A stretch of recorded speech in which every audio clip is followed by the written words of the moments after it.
je viens du Moyen-Orient, du Liban, et c'est très rare, après la guerre libanaise, de la communauté juive n'existant presque plus. Donc on n'a plus eu de rapport avec les juifs, les rabbins, donc voilà. Et ça me fait un très grand plaisir de te voir parmi nous, d'autant plus que le rabbin est enseignant-chercheur à l'école pratique des hautes études Sorbonne et à l'Institut de recherche de l'histoire des textes au CNRS et collaborateur du laboratoire dialogue et conversion de l'Institut de sciences et de théologie des religions, l'Institut catholique. Il est membre du comité interreligieux de la famille franciscaine, vice-président de l'association CIEU, tu nous parleras un peu de ces associations, comité interreligieux pour une éthique universelle. Il est délégué pour le judaïsme de l'association Artisans de Paix et membre du conseil des sages de l'association des Amis de la Paix. Donc si tu prends un peu, avant de commencer le thème, qui est Kabbale et initiation, un peu nous donner un aperçu de ces associations et de ton parcours. Donc est-ce que je me lève ou pas? Non. Bien sûr que non. Alors tout d'abord, Shalom Aleichem wa Rahmatan wa Barakatuh, que la paix, la miséricorde de Dieu et sa bénédiction soient avec vous. D'abord je voulais vous remercier donc, de m'avoir invité pour traiter d'un sujet qui me semble intéressant et qui n'a jamais été traité auparavant en dehors du cercle des personnes concernées. Donc c'est intéressant. Et donc je vais parler de l'initiation dans la tradition kabbalistique, dans la tradition du judaïsme mystique dont je fais partie. Et donc ce sera à vous après de comparer avec votre propre expérience et j'allais dire de faire jaillir quelque chose, peut-être des choses qui ressemblent ou pas, et puis on parlera après, ce qui est intéressant aussi c'est l'échange, donc profitez, vous avez un rabbin sous la main, voilà, posez des questions, j'imagine qu'il n'y en a pas qui courent les rues, et puis les rabbins, alors d'abord pour compléter un petit peu ce que tu dis, donc moi je suis un rabbin, j'appartiens au judaïsme orthodoxe, donc c'est un judaïsme qui a ses racines depuis la création, disons, on essaye de rester dans la pratique qui est la pratique biblique, la pratique mosaïque, de respecter les commandements de la Bible. Alors ça s'est appelé, dans le Nouveau Testament, ils appellent ça les pharisiens, donc une branche du pharisianisme. Jésus était pharisien aussi, donc ça a donné plus tard le judaïsme qu'on appelle le judaïsme rabbinique et qui a donné, de nos jours, on appelle le judaïsme orthodoxe tout simplement. Tout ça c'est la même chose. Alors peut-être pour commencer, comme vous savez, il est de tradition, avant d'ouvrir une séance d'études, de raconter une blague. C'est, voilà, en hébreu, enfin en araméen, dans le Talmud, on appelle ça Mila d'Ibdirota, parce qu'on considère que la blague ouvre le cœur et à ce moment-là, on peut recevoir. Et donc on prend, comme vous le savez, nous les juifs, on prend l'humour très au sérieux. Alors je mets mes lunettes, parce qu'il fallait que je me suis dit, trouver une blague qui a un rapport avec l'initiation. Est-ce qu'il y en a? Alors, est-ce que tout le monde sait qu'il y a les juifs séfarades et les juifs ashkénazes? Vous avez tous entendu? Ok, bon alors la blague elle va comme ça. Donc c'est un explorateur juif au siècle dernier, donc même il y a 2 siècles, au 19e siècle, qui va dans une jungle perdue et qui se fait attraper par des cannibales. Et donc les cannibales l'engraissent et le moment est venu de faire le festin anthropophage. Donc il est au milieu du village dans une marmite, voilà, qui va établir, et puis il se dit voilà, mon heure est venue. Et le chef sort de sa hutte et le chef a une grosse étoile de David en or sur sa poitrine. Et il se dit je suis sauvé, c'est des juifs. Ça doit être des tribus perdues, enfin, donc voilà. Alors il dit, chef, viens, venez. Ok, le chef s'arrive. Et il dit, voilà, chef, moi je suis juif aussi, je suis juif. Le chef le regarde comme ça et lui dit, c'est Farad ou Ashkenaz? Voilà, ça c'est un rapport avec l'initiation lointain, mais c'est un rapport.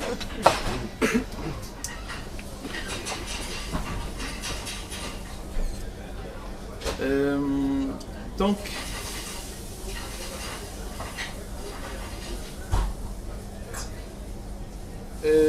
attendez, je regarde mes notes parce que comme j'ai préparé ma conférence il y a assez longtemps, voilà, il y a assez. Non. Ok, d'accord. Alors, le judaïsme. Donc, en introduction, je vais essayer de parler tout d'abord. Qu'est-ce que c'est voilà, de quoi on parle quand on parle d'initiation dans une tradition mystique. Alors, tout d'abord, le judaïsme. Le judaïsme, dans notre tradition, ça n'existe pas. Le mot, c'est un mot inventé par les Occidentaux à partir du XVIe siècle, dans les traditions humanistes, quand ils ont commencé à essayer de classer et de trouver des mots pour tout. Alors, la tradition juive s'appelle tout simplement Torah. Alors, cette Torah, elle a été révélée à Moïse, Moshe Rabbeinu, paix sur lui, au mont Sinaï, après les 40 ans du désert. Donc cette Torah, cette révélation, a été donnée à une famille, qui est la famille des enfants de Jacob. Donc si vous voulez, c'est une révélation qui est à la fois particulière, vu qu'elle s'adresse à une famille dans l'humanité spéciale, et en même temps c'est une révélation qui a un message universel. Donc c'est une révélation particulière, ça peut être mal compris, on a souvent parlé, on a souvent appelé le peuple juif le peuple élu. J'en profite justement pour essayer de balayer un petit peu des choses.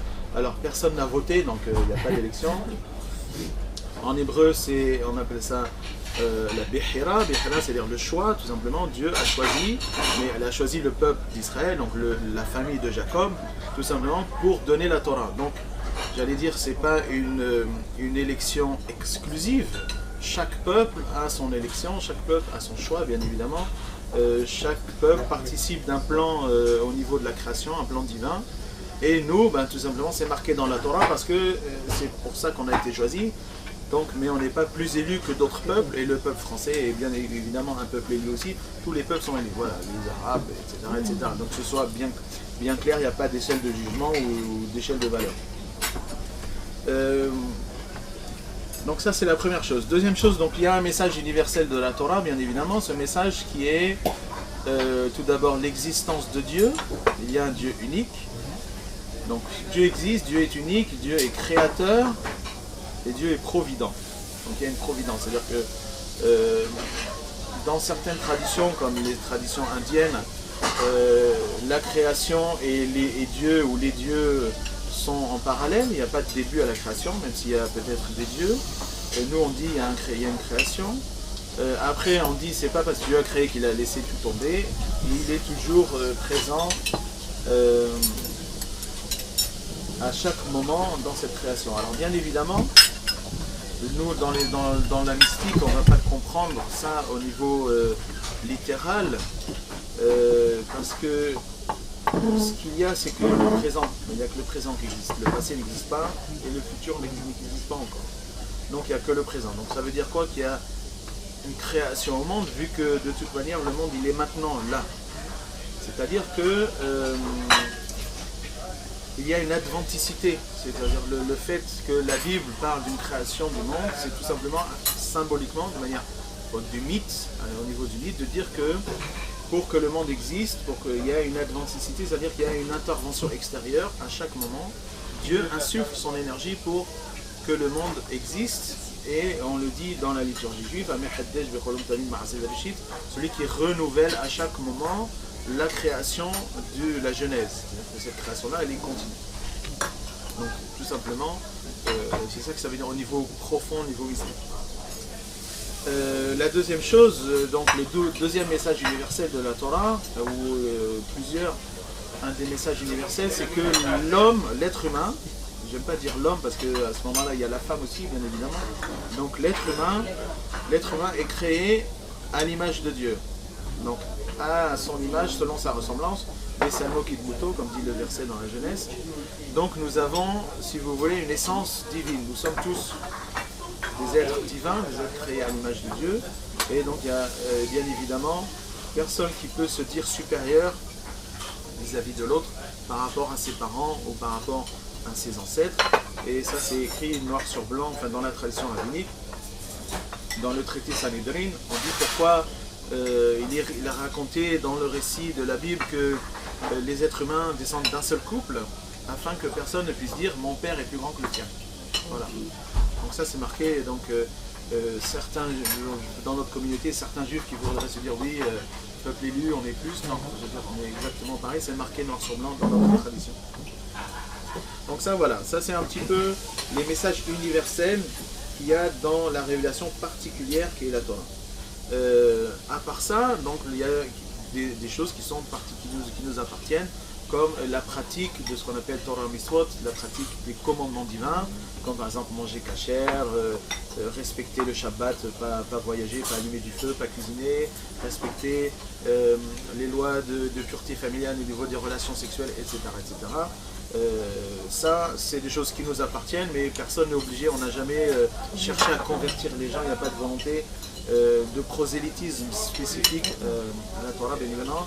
Chaque peuple a la liberté de choisir la manière qu'il veut pour servir Dieu et soit de suivre les lois religieuses, les préceptes religieux qu'il veut. Voilà. Ça, j'espère que c'est clair.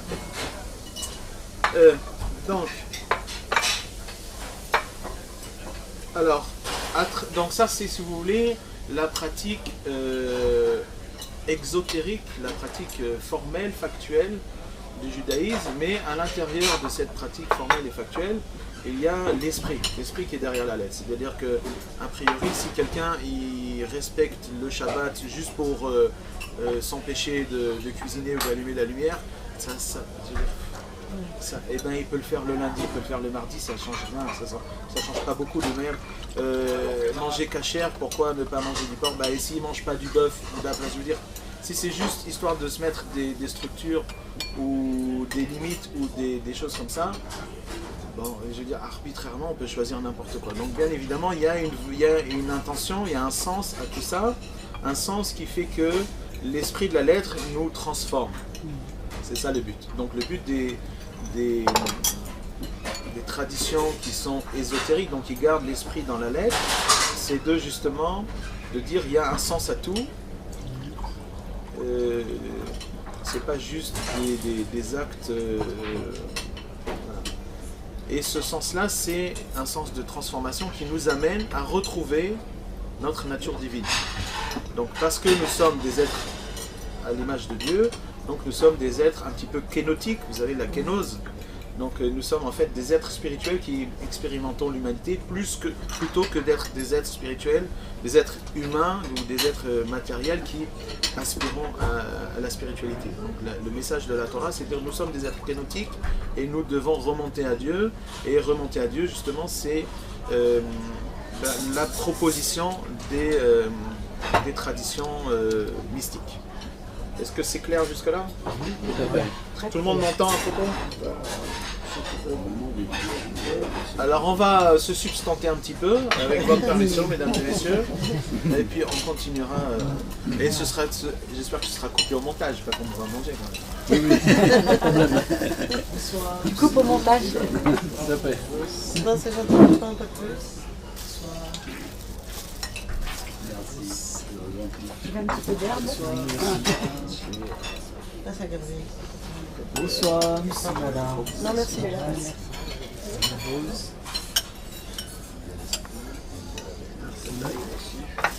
Ah non, c'est très clair, c'est vraiment... C'est plaisant. C'est que la production. Ah oui, ça va se continuer. Ensuite, tu ne vas plus rien comprendre. Après ça Et va. donc c'est clair pour Irène, c'est que c'est clair pour tout le monde. Et te l'a bien Oui, dit. oui, je suis Tu un l'as bon bien dit, exemple. c'est exotérique. On était pour l'instant, c'est ça.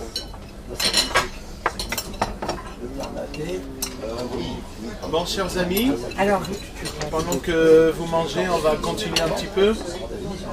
Norbert. Norbert. Ça recommence. Grand-mère, est-ce que tu es... Oui. Bon, alors pour juste finir l'introduction, on va parler du mot Torah. Donc Torah qui veut dire beaucoup de choses, qui a depuis le sens sémantique le plus restreint qui veut dire Pentateuque, jusqu'au sens le plus large qui veut dire religion juive, en passant par transmission, enseignement, comme on dit, la Torah orale et la Torah écrite. Alors la Torah, alors comme vous savez, dans les langues sémitiques, tous les mots se rattachent à des racines trilitères, donc 3 consonnes. Et la racine du mot Torah, c'est Wa-Raya, donc W-R-Y, qui veut dire guider, montrer, enseigner. Donc Torah, littéralement, ça veut dire la voie, la guidance, l'enseignement. Pas du tout la loi, avec un L majuscule, comme ça a été mal traduit par les Grecs et après par beaucoup de traditions chrétiennes et en tout cas occidentales. Parce que loi, il y a d'autres mots en hébreu, il y a Hok, il y a Mishpat. Donc Torah, ça veut dire tout simplement la voie. Donc la voie, c'est le nom de notre religion. Alors, donc il existe à l'intérieur de notre tradition religieuse une tradition ésotérique qui se transmet de maître à disciple depuis Moïse, paix sur lui. La particularité, c'est vraiment, j'allais dire, la non-dualité. Comme vous savez, la non-dualité, c'est-à-dire le fait qu'il y a une identité entre le créateur et la créature, entre l'amant, l'aimé et l'amour, entre l'adorant, l'adoreur et l'adoration, etc., etc.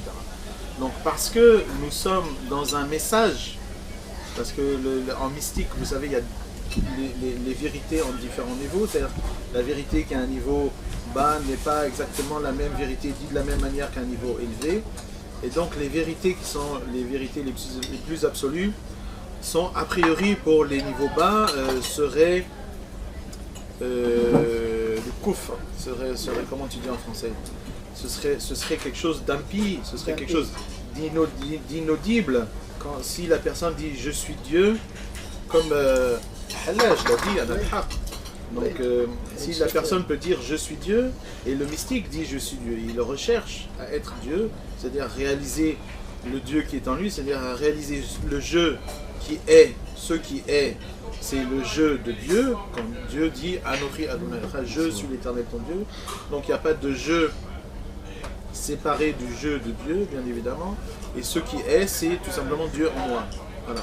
Donc quand le mystique aspire à ça, celui qui a une vision légaliste et à la lettre littérale des choses, bien évidemment, il ne peut pas comprendre ni ouïr et il ne va qu'aller contre le mystique qui émet ce genre de choses. Et donc sachant ça, ce message absolu et les conditions et les conditions pour y arriver, donc tous les exercices spirituels pour y arriver, ont été transmis, bien évidemment, sous le sceau de l'initiation, sous le sceau du secret, dans des confréries, de maître à disciple, de manière à ce que justement ce message n'arrive pas aux oreilles de personnes qui ne sont pas à la hauteur et qui n'ont pas reçu les préalables et tout le préalable pour être capable de comprendre et d'apprécier cette vérité, sachant que les vérités les plus absolues sont les vérités les plus simples, même si ce sont les plus difficiles à réaliser. Bien évidemment, c'est le travail de toute une vie, mais c'est d'une simplicité absolue. Dire que voilà, je suis une goutte d'eau qui fait partie de l'océan, très bien, khalas, voilà. Je suis le microcosme, le macrocosme, voilà, c'est facile, c'est simple, mais si on ne comprend pas à quoi on a affaire, on dit bon, ben ça va. Voilà. Bon, bref, vous m'avez compris. Alors, la communauté juive étant dans ce qu'elles sont depuis qu'il y a l'exil, donc depuis que nous avons quitté notre terre, le centre de notre géographie sacrée, si vous voulez, qui est la Terre Sainte. Donc nous l'avons quitté à la fin de ce qu'on appelle chez nous la période du deuxième temple, donc l'époque romaine. Titus détruit Jérusalem, et puis on survit quelques centaines d'années, puis après voilà, la présence du peuple juif en Terre Sainte se termine.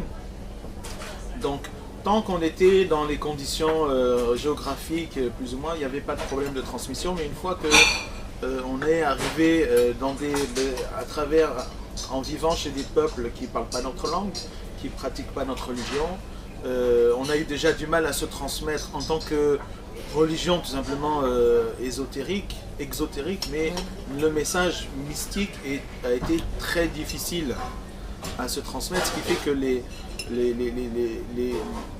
confréries authentiques, c'est-à-dire qui ont une chaîne de transmission authentique depuis Moïse jusqu'à nos jours, il y en a très très peu.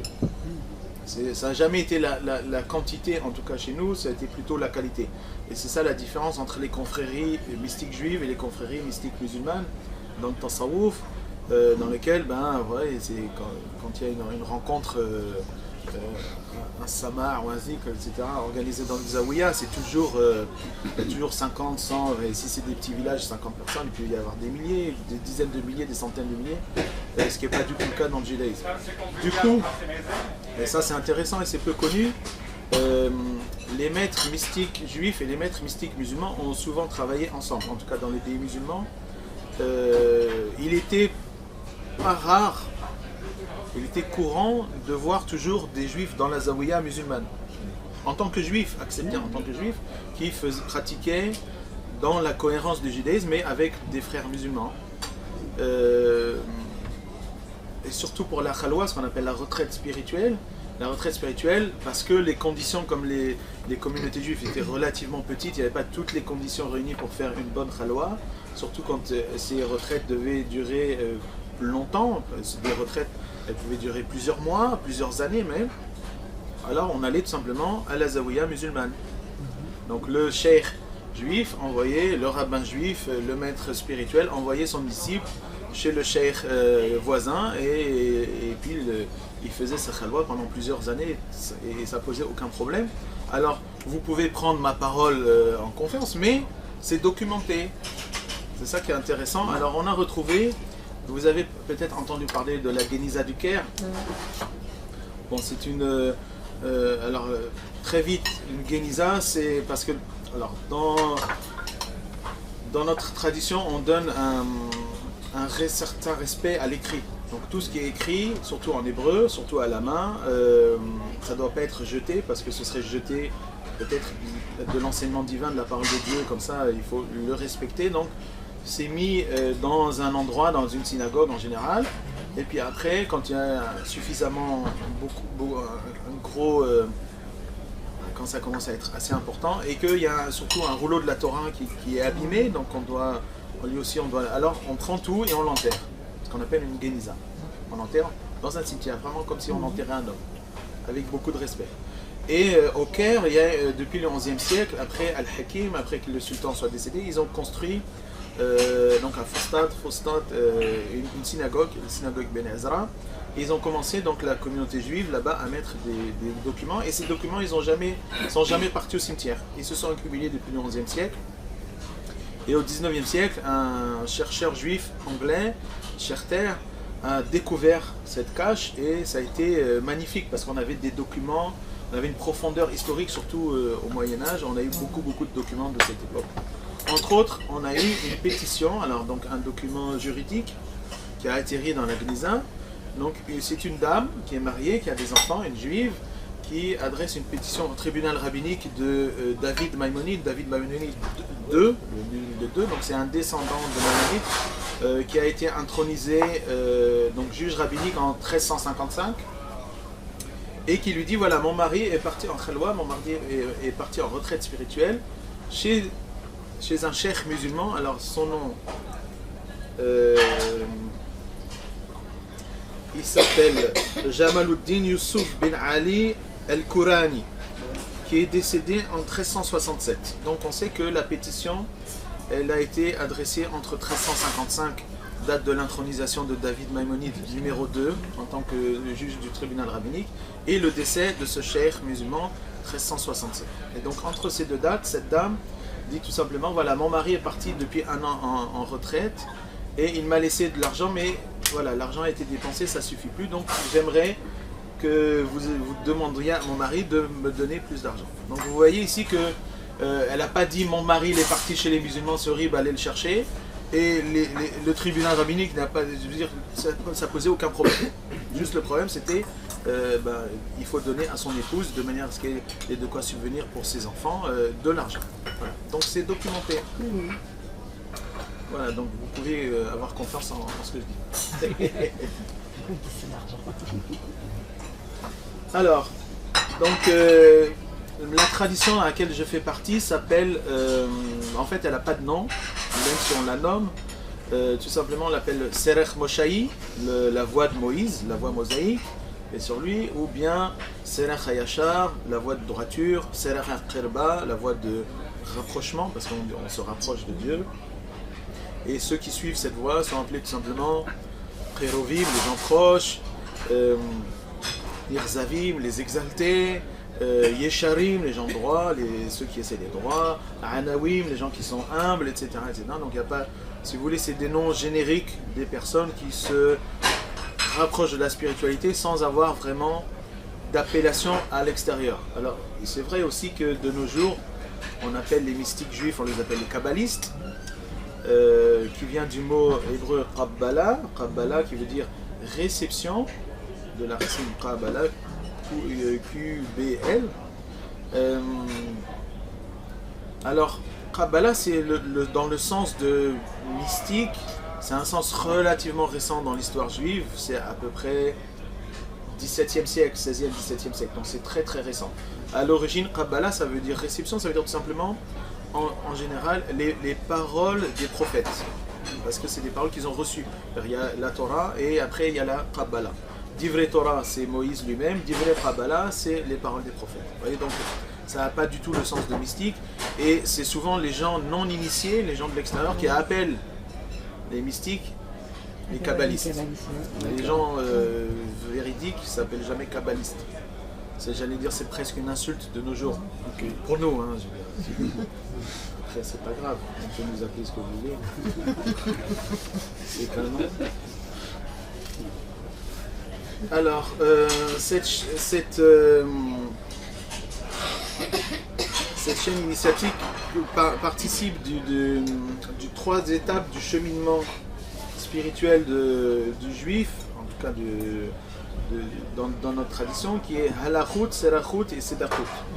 Donc halachut, c'est suivre tout simplement la halacha qui est la loi, la pratique exotérique, tout simplement. Donc, notre pratique, bien évidemment, est l'esprit de la lettre, mais il faut quand même la lettre pour mettre de l'esprit dedans, parce que l'esprit sans lettre, ça est informe, et la lettre sans esprit, c'est vide. Voilà. Donc les deux vont ensemble. Donc halachut d'abord. Donc le fait de suivre quand même, j'allais dire pour ceux qui parlent arabe, vu qu'on est dans le grand Orient arabe œcuménique, la sunna. Hein. Après, serachut, donc c'est adhérer à un serech, à une voie, donc adhérer à une confrérie. Donc ce serait tariqa, donc vous avez sharia, après tariqa, et après sedachut, c'est le fait de se transformer, de devenir saddiq. En hébreu, saddiq, ça veut dire saint, Dieu. Donc il faut élever son âme, élever sa conscience de manière à réaliser Dieu. Et c'est pour ça que, j'allais dire, c'est le sens même de l'initiation, parce que l'initiation, juste pour faire partie d'un club d'initiés, ça n'a pas de sens. Pour nous, c'est vraiment transformatif. Et on ne rentre pas pour faire partie d'un club, mais pour retirer le jus, l'essence même d'un enseignement authentique et libérateur qui est transmis de maître à disciple depuis Moïse. Alors en hébreu, l'initiation s'appelle achnasa.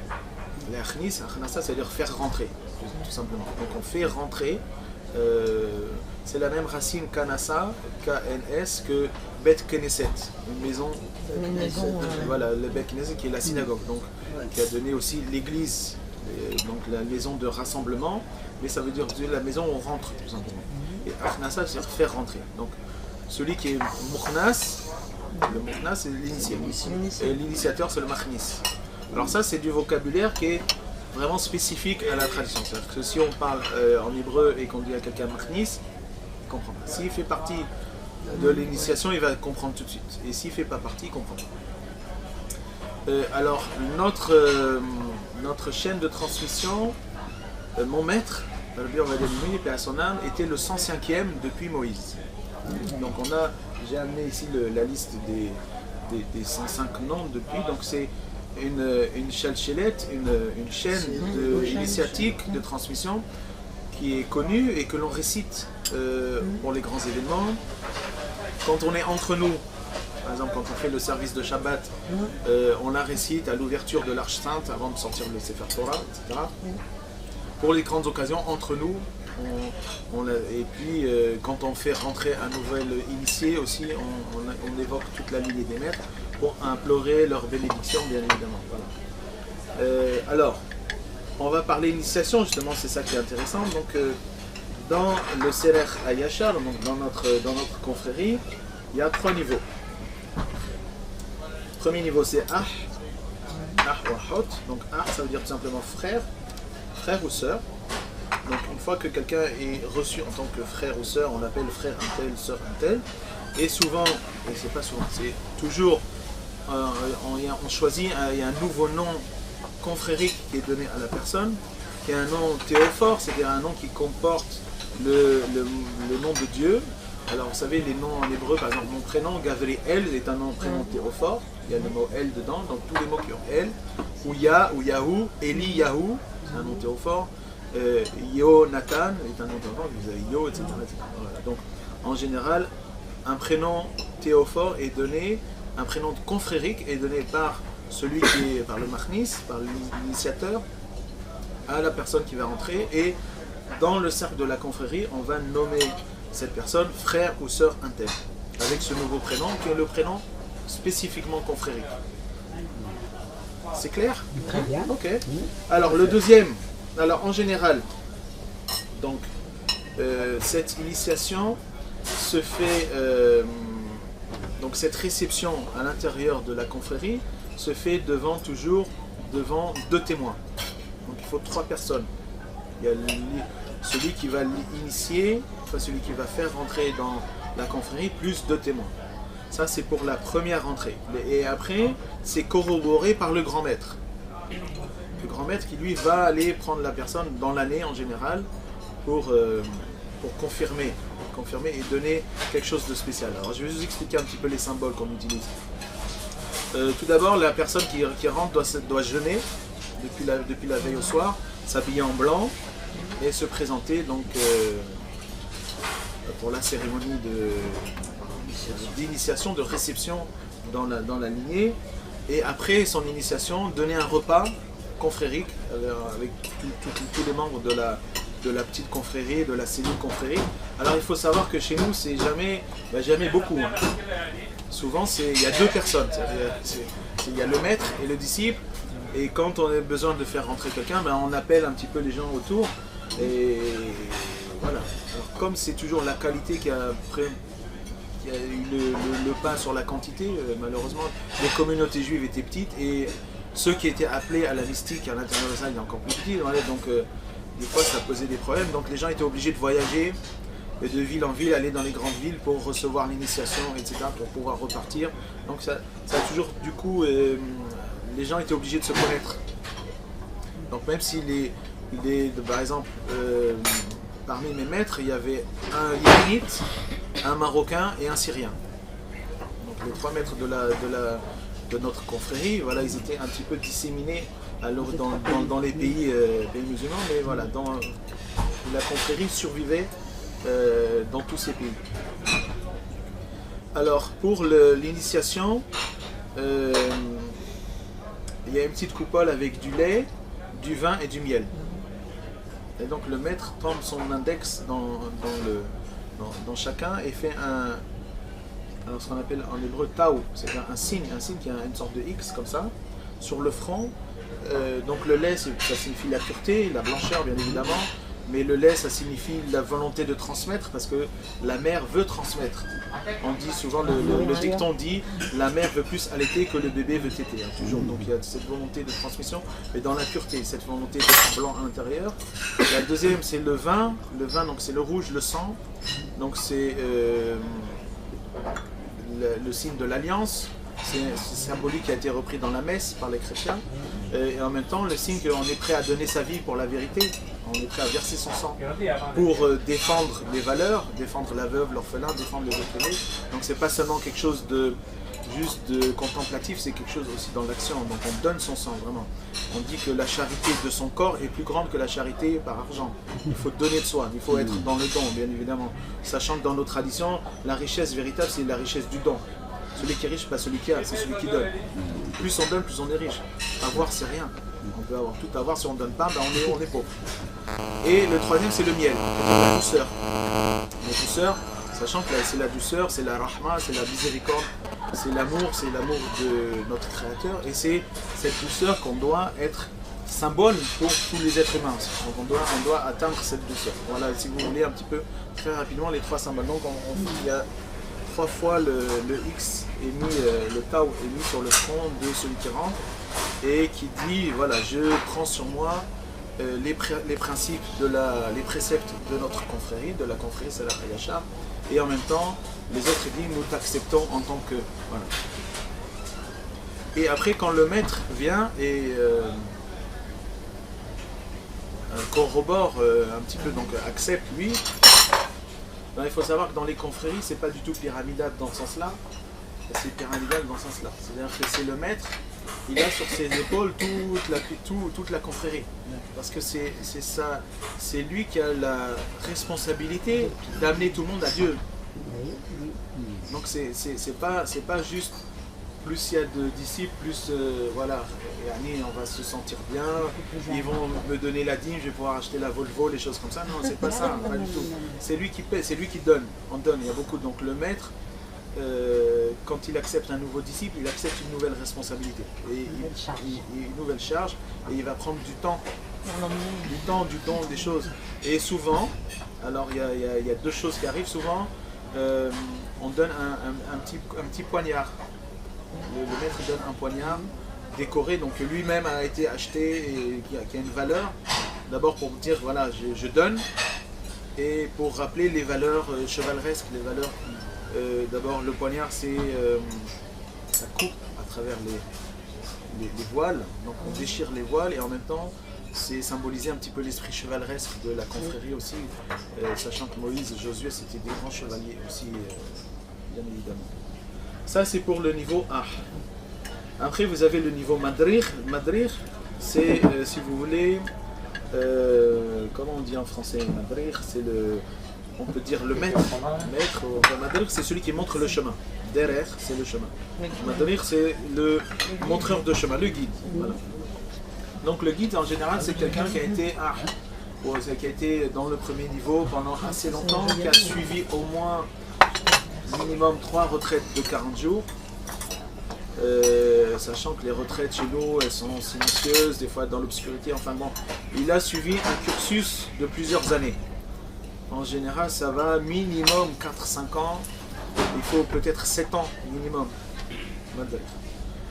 Donc, encore une fois, pareil, pour passer à ce niveau-là, il faut que ce soit d'autres madrichim, d'autres guides qui acceptent cette personne. Pareil, jeûne, s'habiller en blanc, etc., purification. C'est bien de le faire à la sortie d'une retraite, etc. Bon, et vous avez la même symbolique encore. Et souvent, en général, quand il y a un madrich, le grand maître est toujours présent. J'ai jamais vu que quelqu'un soit en tant que madrich sans le grand maître. Donc il n'y a pas le grand maître vient plus tard, non, c'est tout de suite, c'est immédiat. Et après vous avez le dernier niveau, c'est Moré. Moré c'est maître enseignant. Maître initiateur. Moré. Donc c'est la même racine que la Torah, Raya, W-R-Y. Donc le Moré c'est vraiment celui qui a suivi tous les enseignements de Madrir. Alors quand on devient Madrir, on a accès à des enseignements secrets qui sont enseignés que sous secret, comme par exemple la prononciation du tétragramme, la véritable prononciation de Yod-He Wav-He.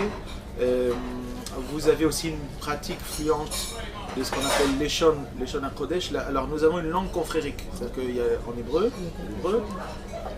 et puis quand on parle hébreu, il y a l'hébreu confrérique, c'est-à-dire qu'il y a certains mots qui vont être changés Et alors, on le parle comme ça dans les retraites, dans les réunions confrériques, etc., etc. Le jour de Shabbat, si on est entre gens de la confrérie, on peut parler comme ça. Et souvent, c'est une manière de voir si quelqu'un d'autre est initié. C'est-à-dire, dans une phrase, très innocemment, on glisse un mot et on voit si l'autre comprend. Si l'autre comprend, c'est qu'il est initié. S'il ne comprend pas, khalas, il n'y a rien à faire. Donc, on est des gens profanes, on vous dit. Voilà. Et justement, d'ailleurs, ça s'appelle les Shon Kodesh, la langue sainte, contrairement à la langue profane. Alors, je vous donne un exemple. Alors, pour dire, à la place de dire je, donc Ani, on dit Afaro. Afaro, ça veut dire sa poussière. Sa poussière. On dit jamais je, on dit sa poussière, demande. Sa poussière. Afaro ou Afara, si c'est une femme. Voilà, un exemple trivial. Un petit. Ça, vous l'oublierez de toute manière, c'est pas grave. Pour dire prière, donc en hébreu normal, c'est tefillah. C'est pas grave, j'ai noté à l'avance, si vous savez. Donc tefillah, on dit atira. Atira, voilà, on transforme les mots, voilà. Donc atira, c'est dans le langage initié, c'est la prière, alors que dans le langage profane, c'est tefillah. Et atira, ça vient de la racine atara, qui veut dire la couronne. Donc on est dans le couronnement. Voilà, plein de choses. Alors, déjà, l'hébreu est du profond, mais alors l'hébreu confrérique, alors là, on peut s'amuser. Je peux vous faire des cours voilà, sur un mot, juste avec les valeurs numériques et qu'est-ce que ça veut dire. La guématrie. La guématrie, voilà, exactement. Non. Alors, à l'intérieur des deux premiers niveaux, donc qui sont le niveau de Ah et les niveaux de Madrir. Alors, dès qu'on est Madrir, on appelle la personne Rav, maître un tel. Vous avez 3 niveaux en fait, des sous-niveaux. Vous avez Sa'ir, Mumhe et Zaqen. Donc Sa'ir, ça veut dire jeune. Donc on dit ce jeune frère ou cette jeune sœur. Après vous avez Mumhe, donc Mumhe, ça veut dire en français j'ai mal. Confirmé, donc frère confirmé, sœur confirmée, un tel. Et après vous avez Zaqen qui veut dire âgé ou ancien ou sage. C'est quelqu'un de sage. En général, on appelle quelqu'un de Zaqen après 10 ans dans le niveau. Donc, un frère qui est resté frère, c'est en général comme ça, mais il y a plus de 10 ans, donc on va l'appeler vieux frère. Ah, Zaqen.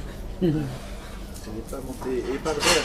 Après aussi, s'il passe Madrir, alors Madrir, Sa'ir, etc., indépendamment de son âge jeune, il peut avoir 90 ans, mais il sera toujours Madrir Sa'ir s'il est dans la première, voilà, Zkhir, exactement, s'il est dans les 2 premières années, jusqu'à la 3e.